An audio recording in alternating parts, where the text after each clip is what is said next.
नमस्कार दोस्तों, मैं Dharmendra Verma online study with DK में आपका बहुत बहुत स्वागत करता हूं। जैसा कि आप सभी को पता है कि एमपीटीएट की जो एग्जाम है उसमें ज्यादा समय नहीं बचा है। उसी को ध्यान में रखते हुए यहाँ पर हम आज जो वीडियो बनाएंगे वो परिवार से संबंधित प्रश्न रहेंगे। इसमें क्या खास रहेगा, आपका ईवीएस में टॉपिक वाइज आपको प्रश्न मिलेंगे। और टॉपिक वाइज प्रश्न में और क्या खास रहेगा, इसमें जो आपके प्रीवियस ईयर जो ऑनलाइन आपकी एग्जाम हुई थी, है ना, ऑनलाइन जो आपकी एग्जाम हुई थी उसमें जो प्रश्न पूछे गए हैं वो टॉपिक वाइज प्रश्न मिलेंगे और हर एक प्रश्न को आपको समझाया जाएगा।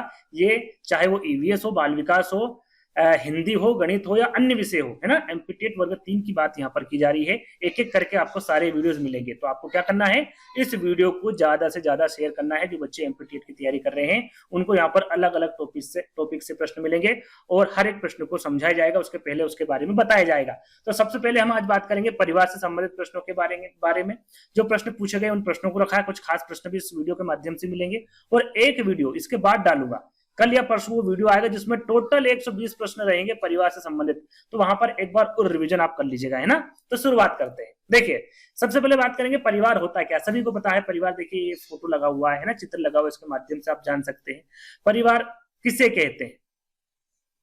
तो यहाँ पर देखिए, परिवार शब्द जो है लैटिन भाषा के फेमुलस शब्द से बना है। ये आपके एमपीटीएट एग्जाम में पूछा गया था 2022 के पेपर में, है ना, कि परिवार जो शब्द है वो किससे बना हुआ है, कौन से शब्द से बना हुआ है।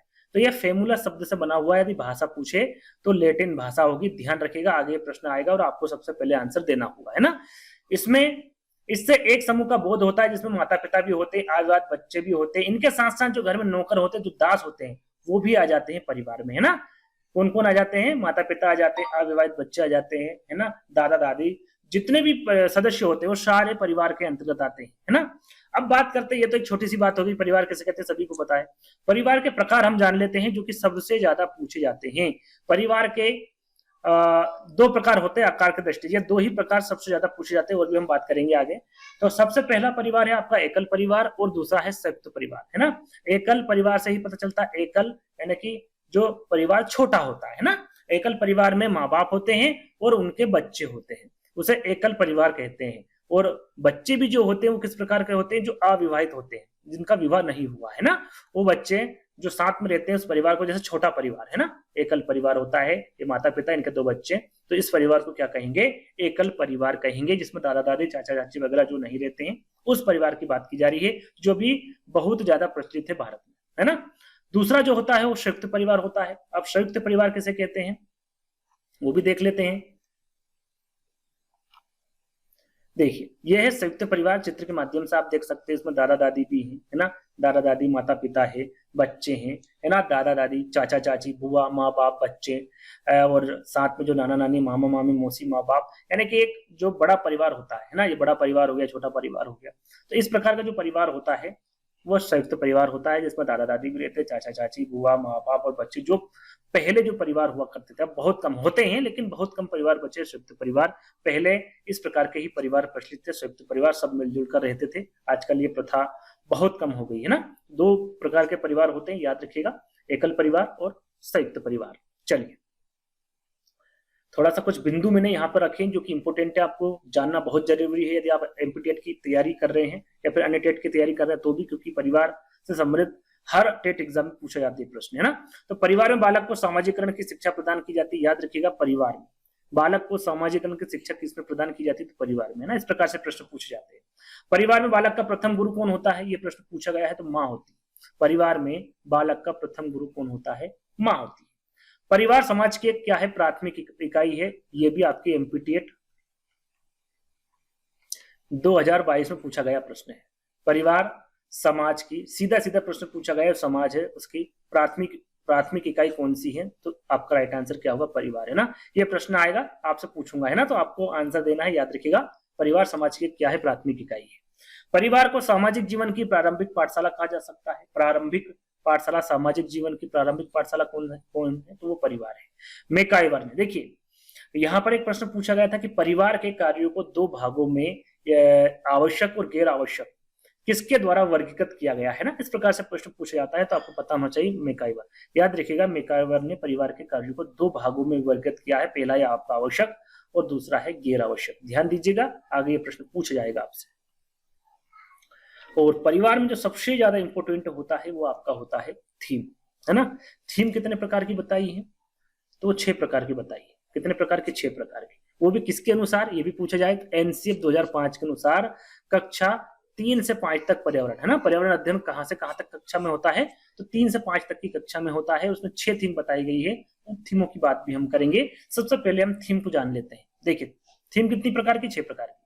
पहला है आपका परिवार एवं मित्र, दूसरा है भोजन, तीसरा है पानी, चौथा है आवास, पांचवा है यात्रा और छठा है चीजें जो हम बनाते हैं। यदि परिवार से संबंधित प्रश्न पूछा गया तो ये प्रश्न जरूर आएगा। थीम से संबंधित 4 विकल्प दे देंगे, जिसमें आपके 3 थीम होगी, एक उप थीम होगी। उसमें पूछा जाएगा कि भाई इसमें कौन सी थीम नहीं है। इस प्रकार से ये प्रश्न पूछा जाता है। तो 6 थीम अच्छे से याद कर लीजिएगा।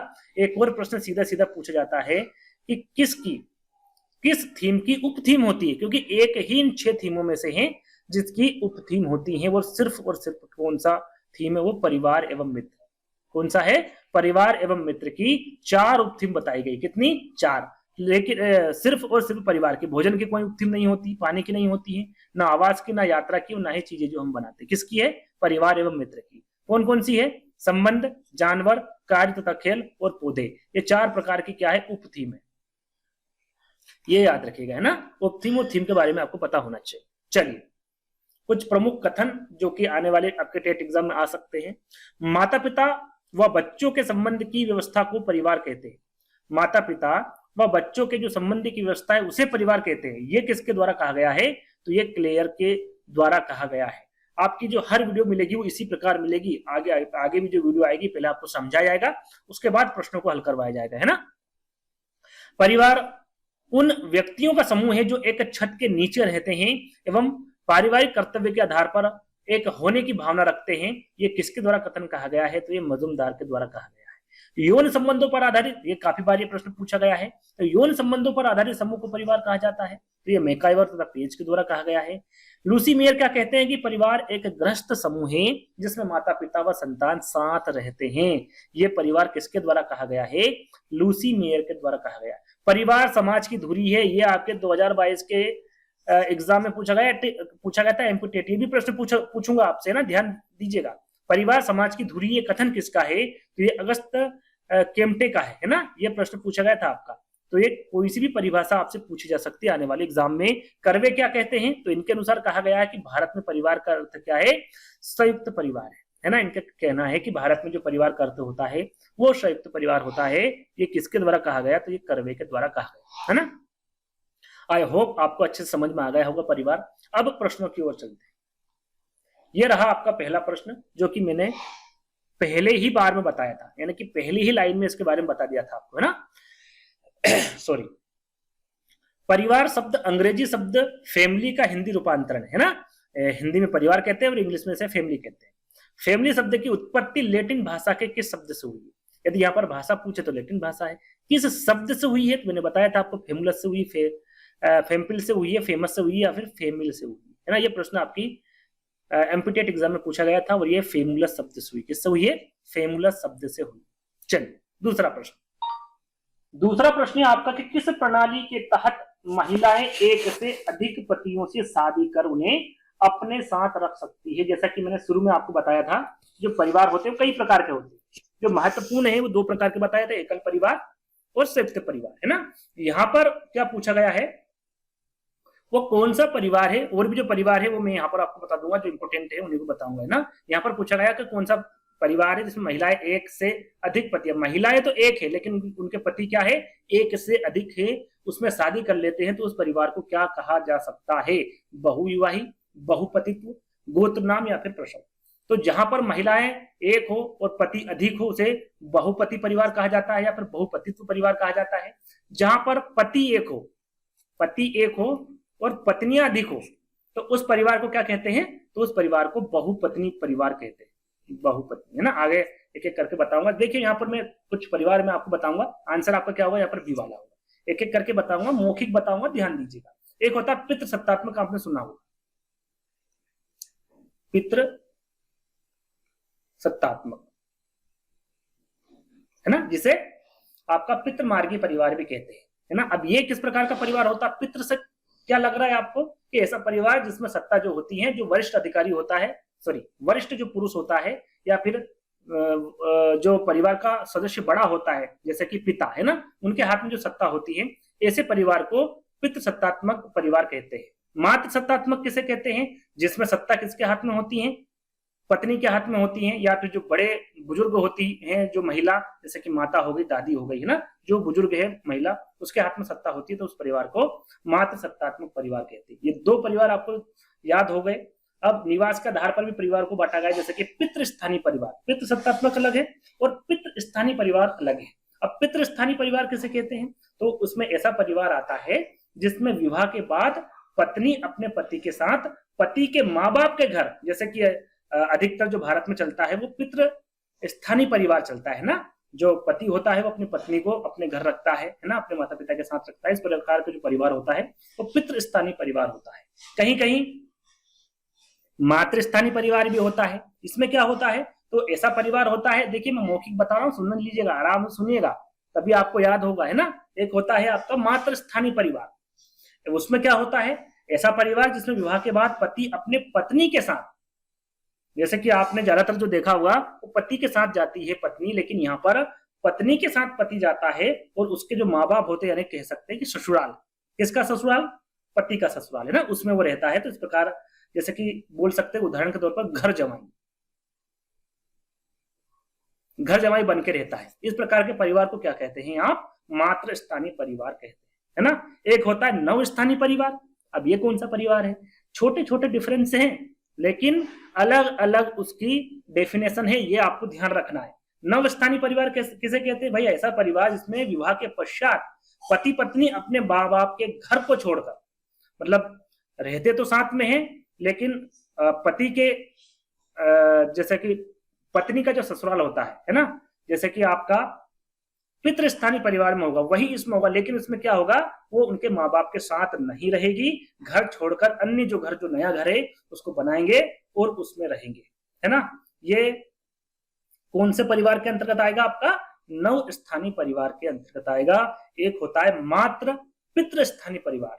कौन सा होगा? एक मात्र पितृस्थानीय परिवार। इसमें क्या होता है? ये एक ऐसा परिवार होता है जिसमें विवाह के बाद पति पत्नी दोनों के माँ बाप में से किसी के भी साथ रहने को स्वतंत्र हो, यानी कि चाहे तो वो जो पति है उसके माँ बाप के साथ में रह लेंगे, या फिर जो पत्नी है इनके माँ बाप के साथ रह लेंगे, वो स्वतंत्र है, कहीं पर भी जाकर रह सकते हैं। ये ऐसे परिवार को मातृपितृ स्थानीय परिवार कहते हैं। यदि आप ध्यान देंगे तो जो परिवार की डेफिनेशन है, जैसे कि मातृ पितृ, उससे पता चल जाएगा माता पिता, है ना। इस प्रकार से भी आप इसको समझ सकते हैं। और भी बहुत सारे हैं, माता मातुल स्थानीय परिवार हो गया, आपका द्विस्थानीय परिवार हो गया, वंश के आधार पर बहुत सारे परिवार है, मित्र पितृवंशी परिवार, तो ये आगे आएंगे, वैसे वैसे मैं आपको बताता जाऊंगा ना। इतने आपको ध्यान में आ गए। एक बार यदि समझ में नहीं आएगा तो वीडियो को पीछे कर लीजिएगा, आराम से सुनिएगा, आराम से देखिएगा, है ना। इसका सही आंसर क्या होगा? आपका बहुपतित्व या फिर बहुपति परिवार होगा, है ना। चलिए अगला प्रश्न।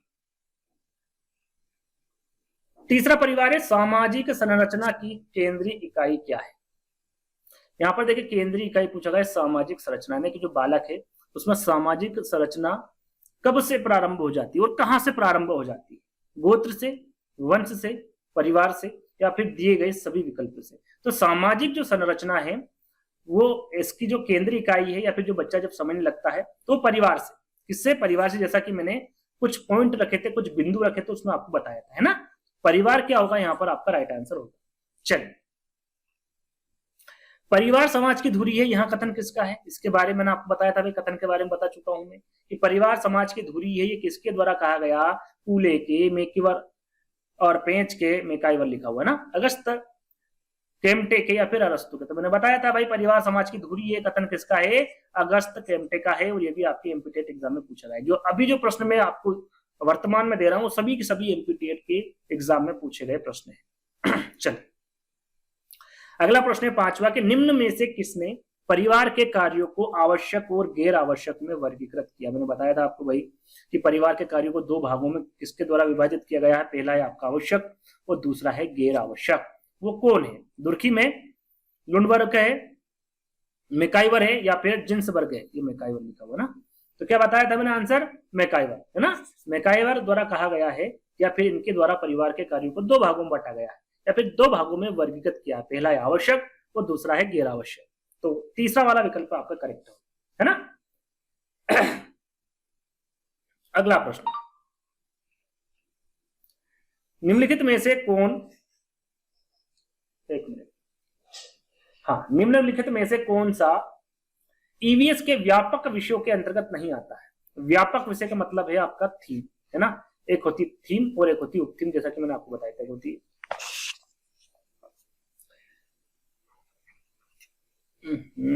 एक मिनट, एक होती थीम और एक होती उपथीम। यहां पर पूछा क्या गया, व्यापक विषय, लेकिन विषय के उप विषय के बारे में नहीं पूछा गया है। थीम का हिंदी अर्थ होता है विषय और उप थीम का मतलब होता है उप विषय, है ना। तो यहाँ पर विषयों के बारे में पूछा गया, परिवार और रिश्तेदार है, पौधे हैं, आश्रय है, या फिर चीजें जो हम बनाते हैं और करते हैं। तो ये पूछा गया है कि व्यापक विषय के अंतर्गत कौन सा विकल्प नहीं होगा, है ना। नेगेटिव प्रश्न पूछा गया, हमेशा प्रश्न पर ध्यान रखना है और ध्यान से पढ़ना है। तो मैंने आपको कितनी थीम बताई थी, थीम कितने प्रकार की होती है, तो थीम 6 प्रकार की होती है। क्या क्या बताई थी, परिवार एवं मित्र, भोजन, पानी, आवास, यात्रा और चीजें जो हम बनाते हैं। अब इसमें से कौन सी नहीं है, तो आप देखेंगे पौधे। पौधे क्या है, यहाँ पर उप थीम है ना। तो यहाँ पर सही आंसर क्या होगा आपका, पौधे होगा। जैसा कि मैंने बताया, आपको थीम भी याद करना है और उप थीम भी याद करना है। तो बी वाला विकल्प आपका करेक्ट होगा। परिवार और रिश्तेदार, आश्रय, चीजें जो हम बनाते हैं, तीनों थीम के अंतर्गत आती है। चलिए अगला प्रश्न, हिंदू परंपरागत विश्वास के अनुसार विवाह क्या है।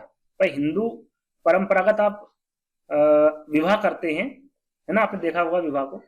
तो इसके विश्वास के अनुसार क्या है विवाह, संस्कार है, रीति रिवाज है, दो व्यक्तियों का मिलन है, या फिर दो परिवार का मिलन है। तो एक तरह का संस्कार मानते हैं। हिंदू परंपरागत विश्वास के अनुसार विवाह क्या है, एक संस्कार है। तो संस्कार कहां पर है आपका, पहले वाले विकल्प में, और यही आपका करेक्ट आंसर होगा, है ना। चलिए अगला प्रश्न, निम्नलिखित में से कौन सा प्रकार विशेषता परिवार के आर्थिक प्रकारों में शामिल नहीं है। यहां पर उस कार्य या फिर उस विशेषता को आपको बताना है जो परिवार के आर्थिक कार्यों में शामिल नहीं। आर्थिक कार्यों के बारे में बताना, निवास और विवाह प्रबंध, उत्तराधिकार का निर्धारण, श्रम विभाजन और आय और संपत्ति का संबंध। तो यहाँ पर सबसे पहले मैं आपको बता दूं, आर्थिक कार्य में आपका आय और संपत्ति का संबंध होगा, श्रम विभाजन हो जाएगा आपका, उत्तराधिकार का निर्माण होगा। लेकिन यहाँ पर पूछा गया कौन सा नहीं है, तो आंसर क्या होगा आपका, निवास और विवाह प्रबंध। ये आर्थिक कार्यों के अंतर्गत नहीं आएगा। तो पहला वाला जो विकल्प होगा ये आपका डेफिनेटली सही होगा, है ना। चलिए अगला प्रश्न, अब पूछा गया कि परंपरावादी हिंदू परिवार का स्वरूप किस प्रकार का होता है। वहां विवाह के बारे में पूछा गया था, यहाँ पर हिंदू परिवार का स्वरूप के बारे में पूछा गया है। परंपरावादी हिंदू परिवार, क्या वो संयुक्त परिवार होगा, विघटित परिवार होगा, विस्तृत परिवार होगा, या फिर सामान्य परिवार होगा। तो मैंने 2 प्रकार के परिवार बताए थे, एकल परिवार और संयुक्त परिवार। देखिए यहाँ पर परंपरावादी हिंदू परिवार पूछा गया है, तो वह संयुक्त परिवार, पहले संयुक्त रूप से रहते थे, यानी कि मिलजुल कर रहते, सभी एक ही घर में रहते थे। तो उस परिवार को क्या कहा जाता था, संयुक्त परिवार कहा जाता था, परंपरावादी हिंदू परिवार कहा जाता था, है ना। पहला वाला विकल्प आपका सही हो। चलिए एक प्रश्न में आपसे पूछना चाहूंगा, नॉर्मली प्रश्न है ना। यदि आज जैसे कि आप अभी रह रहे होंगे, कोई संयुक्त परिवार के अंतर्गत रह रहा होगा, कोई एकल परिवार के अंतर्गत रह रहा होगा, मैं आपकी स्वयं की इच्छा यहाँ पर पूछना चाहूंगा कि यदि आपसे बोले कि आप संयुक्त परिवार में रहना पसंद करेंगे या फिर एकल परिवार में, तो इसके बारे में कमेंट के माध्यम से बताइएगा कि आप किस परिवार में ज्यादा अच्छा लगता है आपको, एकल परिवार में या फिर संयुक्त परिवार में। कमेंट्स के माध्यम से जरूर बताइएगा और हर एक बच्चे को बताना है ना। अगला प्रश्न देखेंगे, रीढ़ के अनुसार बताना है कि कौन सा परिवार का मुख्य कार्य नहीं है। फिर से नेगेटिव प्रश्न पूछा गया है, रीढ़ के अनुसार पूछा गया है कि मुख्य कार्य कौन सा नहीं है परिवार का।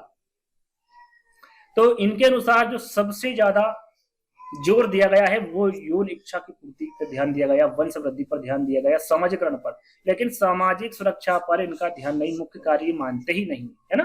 तो इनका सही आंसर क्या होगा, रीढ़ के अनुसार परिवार का जो मुख्य कार्य कौन सा नहीं होगा, तो सामाजिक सुरक्षा नहीं होगा रीढ़ के मुताबिक, या फिर रीढ़ के अनुसार सामाजिक सुरक्षा परिवार का मुख्य कार्य नहीं है। रीढ़ के मुताबिक परिवार का मुख्य काम यौन आवश्यकताओं को संतुष्ट करना, साथ में विनियमित करना, वंशवृद्धि, समाजीकरण, ये सब मुख्य कार्य के अंतर्गत आएगा रीढ़ के। सामाजिक सुरक्षा नहीं होगा। पहला वाला विकल्प आपका क्या होगा? एकदम सही होगा। चलिए अगला प्रश्न, सामाजिकरण का प्रथम सोपान। देखिए सामाजिकरण का प्रथम सोपान बच्चा कहां से सीखता है? सामाजिकरण समूह से सीखता है, संस्था से, परिवार से, या फिर विद्यालय से? कहां से सीखेगा? परिवार से सीखेगा, है ना। प्रथम सोपान क्या होगा सामाजिकरण का? परिवार होगा। तीसरा विकल्प आपका करेक्ट होगा। सरल से प्रश्न पूछे गए थे परिवार से, वो लगभग 13 प्रश्न पूछे गए थे। कितने? 13। और टोटल 13 प्रश्न इसमें है इंक्लूड, है ना। उसके बाद और भी इंपोर्टेंट जो आगे पूछे जा सकते हैं उनको भी रखा है, और भी मैं यहाँ पर प्रश्न लेकर आऊंगा। टोटल 100 से 120 प्रश्न आपको मिलेंगे। एक वीडियो ऐसा भी दूंगा मैं आपको, है ना, जिसमें आपका रिवीजन हो जाएगा। तो 12वां प्रश्न है, कोई भी स्थान जिसके लिए ऐतिहासिक और स्थापत्य या सांस्कृतिक के संरक्षण की आवश्यकता होती है उसे क्या कहते हैं? देखिए कोई भी स्थान जिसके लिए ऐतिहासिक और स्थापत्य या फिर सांस्कृतिक के संरक्षण को की आवश्यकता होती है उसको सांस्कृतिक संरक्षण भी आप कह सकते हैं, या फिर ऐतिहासिक और स्थापत्य भी कह सकते हैं। तो इसे क्या कहते हैं कि इस स्थान को क्या कहा जाता है? विरासत परिसर कहते हैं, धनुषाकार कहेंगे, कोर बेल्ट, या फिर इच्छुक विरासत। तो ऐतिहासिक जो विरासत होती है सॉरी परिसर होते हैं उसे विरासत परिसर कहते हैं। क्या कहते हैं उसे? विरासत, है ना, विरासत में मिली हुई है, ऐतिहासिक है, इस प्रकार से बोले जाता है ना हमारे द्वारा। तो ऐतिहासिक विरासत यहाँ पर आपका कंफर्म राइट आंसर होगा। चलिए बालक की मानसिक क्षमता के विकास में किसका प्रमुख योगदान होता है? बालक की मानसिक क्षमता के विकास में पूछा गया कि आनुवंशिकता का, परिवार का, दोस्त का, या फिर पिता का। तो बालक का जो मानसिक क्षमता का विकास होता है उसमें प्रमुख जो योगदान होगा वो परिवार का। किसका होगा? परिवार का, है ना। बी वाला विकल्प आपका करेक्ट होगा। छोटे छोटे प्रश्न सरल से हैं, प्रश्न देखते ही आप आंसर पर टिक कर सकते हैं। तो ये जो प्रश्न मैंने आपको बताया 13 प्रश्न, ये प्रश्न थे आपकी एमपीटीएट जो ऑनलाइन एग्जाम हुई थी उसमें पूछे गए प्रश्न, है ना। हर एक प्रश्न को निकाल कर आया हूं मैं, अलग अलग टॉपिक में मैं आपको बताऊंगा, है ना। अब हम बात करेंगे ऐसे प्रश्न की जो इंपोर्टेंट है आपके लिए, जो आने वाले एग्जाम में पूछे जा सकते हैं। कुछ प्रश्न मैंने निकाले हैं, लगभग 10 प्रश्न एक्स्ट्रा लिए हैं। तो परिवार कितने प्रकार के होते हैं? सीधा सा सिंपल सा प्रश्न, या आपके आने वाले एग्जाम में पूछा जा सकता है 1 2 3 4। तो जब यहाँ पर परिवार कितने प्रकार के सीधी सीधी पूछ जाए तो 2 प्रकार के होते हैं। कितने प्रकार के होते हैं? 2 प्रकार के होते हैं ना, एकल परिवार और एक संयुक्त परिवार। चलिए अगला प्रश्न, जिस परिवार में दादा दादी रहते हैं, चाचा चाची रहते हैं, ताऊ ताई, बुआ, माँ बाप और बच्चे रहते हैं, इस प्रकार के परिवार को क्या कहते हैं? एकल परिवार। एकल परिवार में कौन कौन से आते हैं? सिर्फ माता पिता और उनके अविवाहित बच्चे होते हैं, उसे एकल परिवार कहते हैं। संयुक्त परिवार में मतलब बताया था आपको, जिसमें दादा दादी भी होते हैं, चाचा चाची, ताऊ ताई, ये सारे एक साथ मिलजुल कर रहते हैं, उस परिवार को क्या कहते हैं? संयुक्त परिवार कहते हैं। दूसरा विकल्प आपका करेक्ट होगा। अगला प्रश्न, बच्चे को सामाजिकरण का पहला पाठ कहां से प्राप्त होता है? जैसे कि ये प्रश्न पहले बता चुका हूं, पहला पाठ कहां से प्राप्त होता है? 4 विकल्प पढ़ने की आवश्यकता नहीं है। कहां से होगा? आपका परिवार से होगा। पहला पाठ है ना सामाजिकरण का। चलिए, परिवार को भारत की आदि परंपरा कहा है। आदि परंपरा किसके द्वारा कहा गया परिवार को? मैक्स मुलर के द्वारा, इरावती कर्वे के द्वारा, मनु के द्वारा, या फिर कापड़िया के द्वारा? किसके द्वारा परिवार को भारत का आदि परंपरा कहा गया है? तो आपका सही आंसर होगा मैक्स मुलर के द्वारा कहा गया है परिवार को भारत की आदि परंपरा। याद रखेगा, इंपोर्टेंट प्रश्न है, पहला आपका करेक्ट आंसर होगा। अगला प्रश्न है, बालक की प्राथमिक या फिर जो प्रथम पाठशाला है वो क्या है? समाज है, विद्यालय, परिवार, या पास पड़ोस? इसके बारे में आपको बता चुका हूं, शुरू में ही कुछ बिंदु मैंने रखे थे, याद होगा। तो बालक की प्राथमिक या प्रथम पाठशाला क्या है? परिवार है।